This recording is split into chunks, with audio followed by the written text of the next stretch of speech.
projeto de lei protocolado na Câmara dos Vereadores de São Paulo quer multar e estabelecer sanções administrativas contra invasões de propriedades públicas ou privadas no município. Segundo o autor do pedido, o vereador Rubinho Nunes, a invasão de propriedade é um problema grave que afeta a segurança e a ordem pública.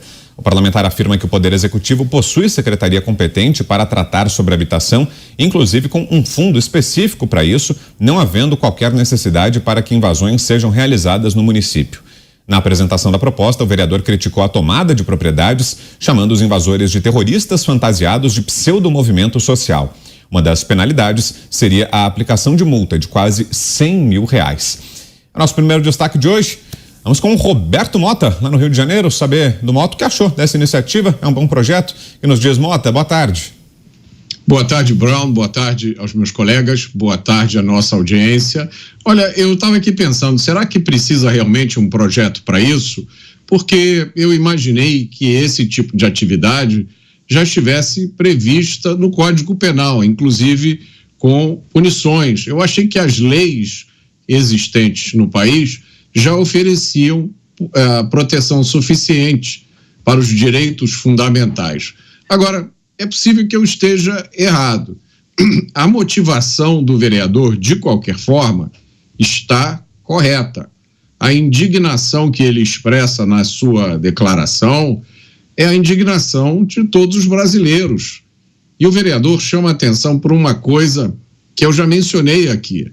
Não é correto chamar esses invasores de, abre aspas, trabalhadores rurais sem terra, fecha aspas.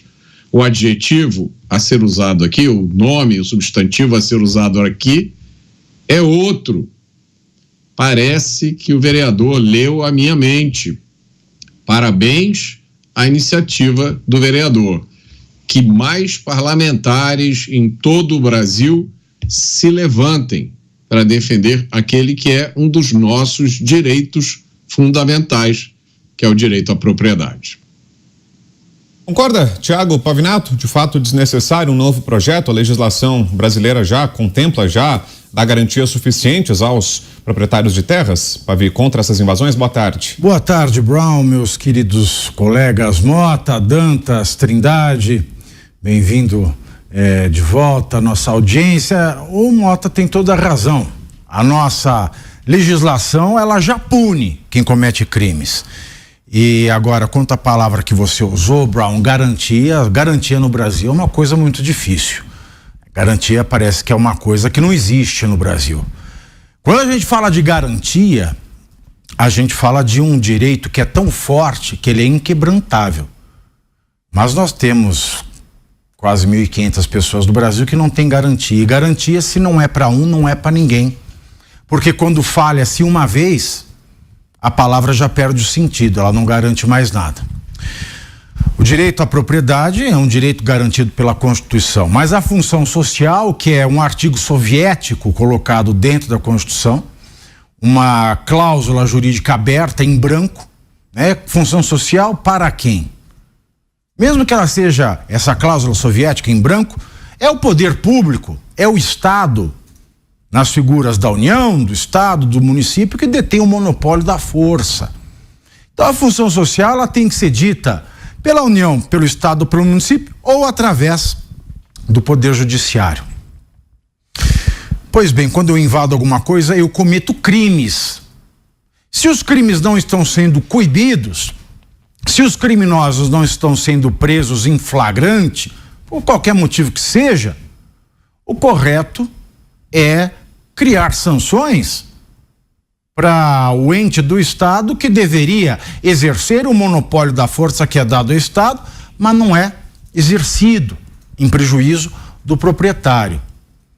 E quanto a punir com multas esses movimentos dificilmente têm um CNPJ.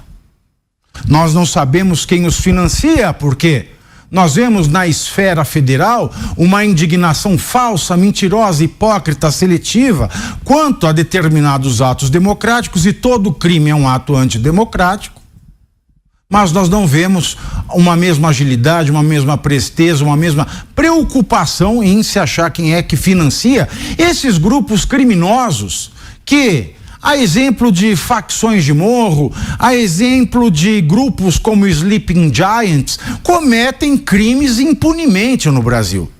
São pessoas a quem a lei não adere, em prejuízo de toda a sociedade. Portanto, nós deveríamos fiscalizar a aplicação da lei. Quem é que no município deveria aplicar a lei ou provocar o Estado de São Paulo, cidade de São Paulo, ficar dentro do Estado de São Paulo, provocar a Secretaria de Segurança Pública para que reprima isso? Graças ao bom Deus, o Estado de São Paulo tem reprimido atos criminosos como esse, o que não ocorre, por exemplo, no estado da Bahia, onde o MST voltou na madrugada desse domingo a cometer os crimes que cometeu nas fazendas da Suzano e ninguém faz nada, quando todo mundo acha tudo bem na Bahia. Esta medida, é claro, ela reflete a indignação do povo, mas ela não traz resultado prático nenhum. O que você precisa achar é quem financia esses criminosos e cobrar das autoridades competentes que exercem o monopólio da força para que enquadrem esses criminosos. A gente conversava aqui sobre um projeto apresentado na Câmara Municipal de São Paulo pelo vereador Rubinho Nunes, que tenta impedir invasões de propriedades privadas aqui na capital paulista também. O que acha da ideia? Olha, é sempre bom, né, quando começa a haver um debate público sobre um tema tão sensível como esse. Então, o mérito desse projeto é fortalecer esse debate, impulsionar esse debate. É preciso que as pessoas comecem a se dar conta, especialmente os parlamentares, do que efetivamente está acontecendo no Brasil a partir desse terceiro mandato de Lula. O MST ficou aí anos e anos calado, quietinho, sem fazer nada, sem demandar propriedade, sem demandar por terra, sem invadir nenhuma terra. Então me parece que a reforma agrária estava funcionando. Aliás, o Bolsonaro distribuiu mais de 360 mil títulos de terra para famílias aí no Brasil inteiro, e isso mais do que o Lula e a Dilma fizeram nos seus períodos. Então eu imagino que estava tudo bem e agora voltou aí o problema da reforma agrária justamente no governo Lula. Tem uma ironia aqui embutida no meu comentário, naturalmente. A gente sabe que esse movimento não é um movimento, são grupos criminosos que são usados, são ferramentas, né, de uso político do próprio PT. Esse grupo já foi acusado no passado de desviar, de receber aí e desviar mais de 150 milhões de reais, dinheiro que não se sabe para onde foi, e até agora não temos uma política de avaliação séria, de avaliação, de fiscalização dos assentamentos rurais. Aliás, se alguma família está querendo entrar na reforma agrária aí, se habilitar a receber um lote de terra para arar, para cuidar, para desenvolver uma agricultura de pequeno porte, uma agricultura familiar, que é importante, né? É importante para o Brasil, para algumas regiões do Brasil. É importante você ter o mercado local, você ter essa distribuição, essa produção e essa distribuição local, porque é necessário, inclusive até para a política da Conab de manutenção dos estoques aí, que tem a ver também com garantia da segurança alimentar. Então, a família que quiser se habilitar, ela pode ir no próprio www.gov.com.br,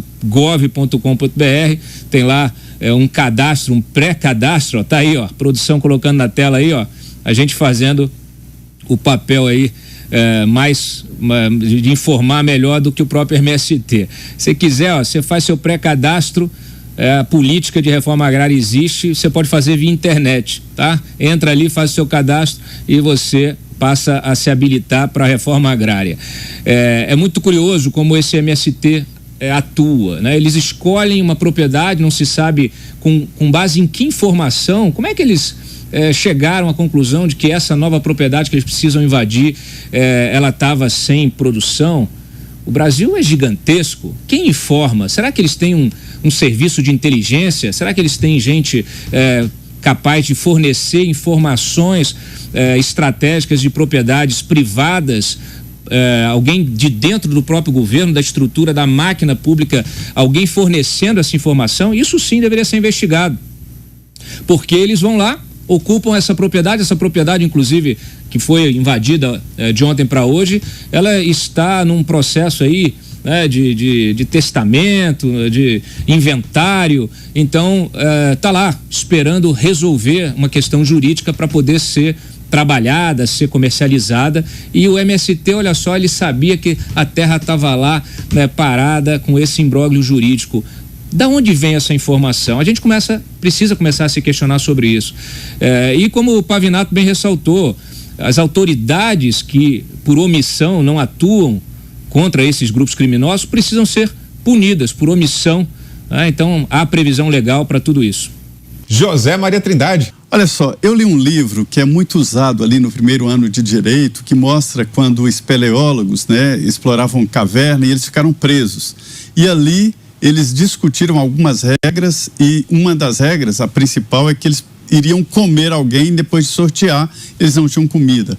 Aí depois eles foram salvos e julgados. E ali existem várias sentenças. A sentença principal é o seguinte: eles criaram um novo mundo e estabeleceram regras. É assim a vida em comunidade, ou seja, as regras. E a grande regra é a Constituição.